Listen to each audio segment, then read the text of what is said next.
Hi, I'm Curtis Haymore, and I'm not going to talk about homeopathy unless people want me to talk about homeopathy. I'm really just trying to let everyone know about a campaign that took place in the UK. The Merseyside skeptics got organized, and they tried to get a whole bunch of people to try and bring attention to the wastefulness and silliness of homeopathy. And their major stunt was last January to have a series of drug overdoses, fatal drug overdoses using homeopathic medicines. So they stood out in the corner in front of the drugstores and downed these pills, and of course they didn't die.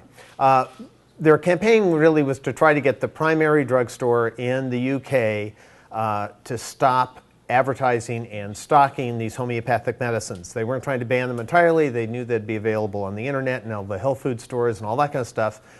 But the drugstore chain, Boots, had actually testified that they had looked into the efficacy of homeopathic remedies and not found any, and they didn't think they worked. So the question is, so why are you still selling it? They had a fair amount of, they had a lot of publicity in the UK, some publicity in other countries. They even had some skeptics groups in Spain and other places participate with them on this. And they call the campaign the 1023 campaign. So, of course, one of the questions in my mind was October 23rd is coming up. Gee, it might have a nice tie-in. But they don't actually have anything scheduled for this month. However, it's to be announced with details that I don't even have yet, but within the next couple of weeks, it's going to be announced that the JREF will be the U.S. sort of sponsor and organizer of of the same kind of event. Exactly what they'll do, I'm not sure, but it's going to be on February 5th and 6th this coming year. And so they'll be looking for volunteers to help put some sort of events together, and I think it would be appropriate if this area actually participated pretty widely. James Randi, who is here this morning, has actually done the drug overdose trick in Congress at a congressional hearing before. So it's not unprecedented here. It's one of those amusing kind of things that can be done, and it's visual and draws a lot of press attention, or can draw press attention because it's a visual kind of thing. So I'm not exactly sure what's going to take place and how many things are going to be planned, but they're going to try and organize a big national event for next February. And I just wanted to let everyone know that. This is a copy of the little pamphlet or little flyer that they had in the UK, and I made copies for everybody, and I got permission to hand them out, actually. And I'm sorry, it doesn't photocopy too well because there's two colors and the light color doesn't come through. The website is actually quite attractive with the blue, and their tagline is 1023, homeopathy, there's nothing in it. I think that's a great tagline. So their website, I've actually copied a few pages if people have questions or want to see some of the things that they have up on their website. But they've been able to pretty succinctly talk about what homeopathy is and why it's a silly thing and why all the states have shown that it isn't effective and so forth. So I'm going to close with that unless there's any questions.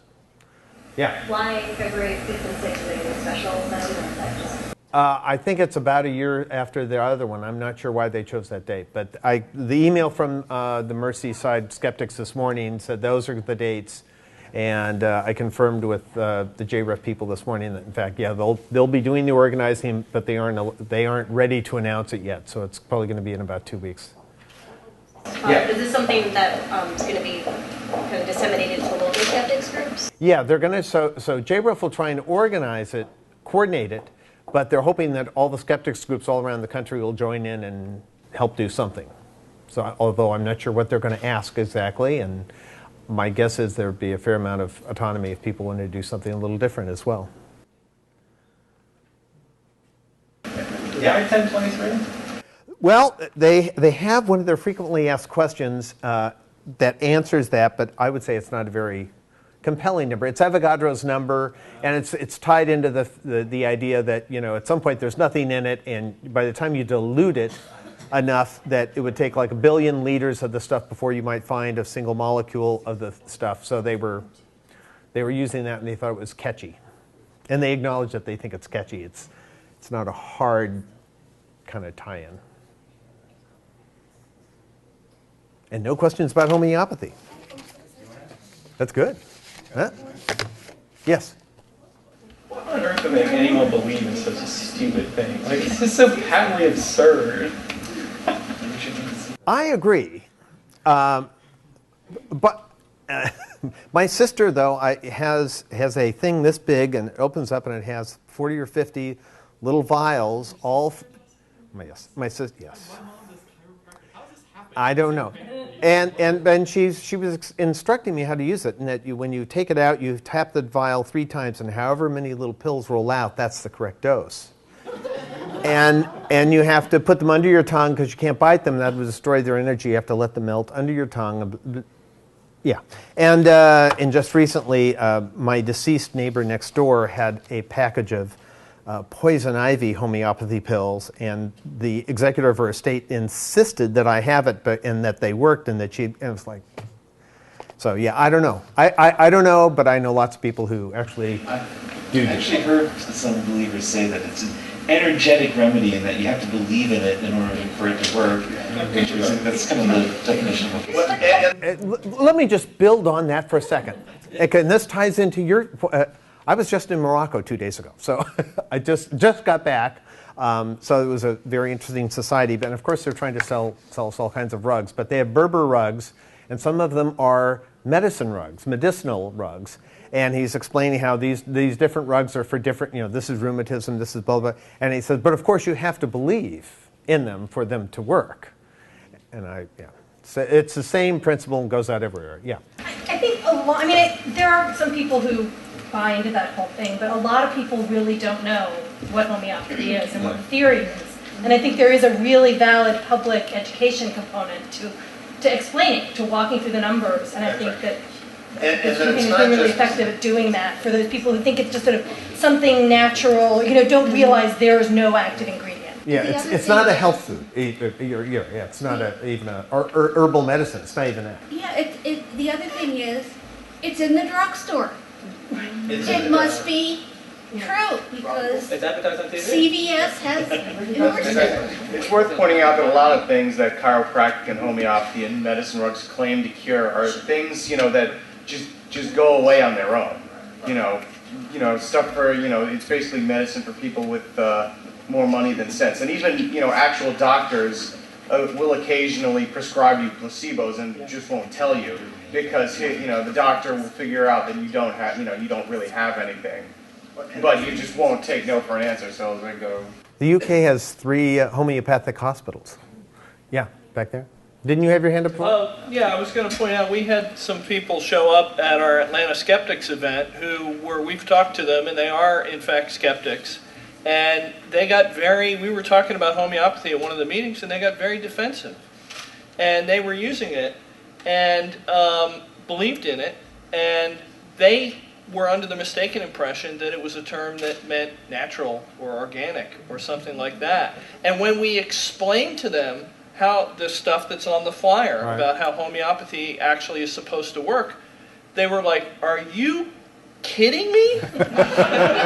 No one had ever actually explained to them what homeopathy was. And if it's just that's the value of this campaign. That's right. Yeah. It's also a lot of stuff marketed as being homeopathic doesn't even apply to this definition. Right. So like Zicam, the cold medicine, actually does have zinc in it, and it has bad amounts of it, and it can burn your nasal passage. So it is still marketed as homeopathic. The only danger with this that I fear about this campaign and the overdose thing is that actually there's not a lot of good dosage control. And so, you might end up with something. So I think we just have to be a little careful about which ones we're actually doing. But yeah. I think the medical community has fallen down at least from my perspective, in terms of capturing the number of people using these types of remedies. Because, for example, I worked for Johns Hopkins, but not at the hospital or medical school. But I have previously worked for 2 different hospitals in Maryland. And I remember having a conversation with one of the physicians who said that he literally has to just keep asking people what kinds of things they're taking, vitamins, any kind of home remedy, anything. He just has to keep prying them for information because like they'll say, well, I'm not on any prescription medicine. I'm not taking aspirin. I'm not taking. They'll go through all the traditional like things that you recognize as drugs. But then when he would continue to pry, he would finally get to the point that, oh, they're, using some kind of homeopathic treatment, shamanistic treatment or whatever, and they just would never tell that sort of information. And so I think what the medical community has to do is when they are gathering this information, there has to be a systematic way of gathering this information from patients. Because the last time you went to the doctor and filled out all those millions of forms they gave you, is there anything on there that asks you, are you using any kind of home remedy? It doesn't say it on there. It doesn't say it. It says prescription. It says, over the counter, but it doesn't specify that home remedy stuff, and it needs to be on all those forms. My doctor does ask. Some of them are probably doing it. Okay, so we're all up for the campaign. This will be fun. Anything else? All right, thank you.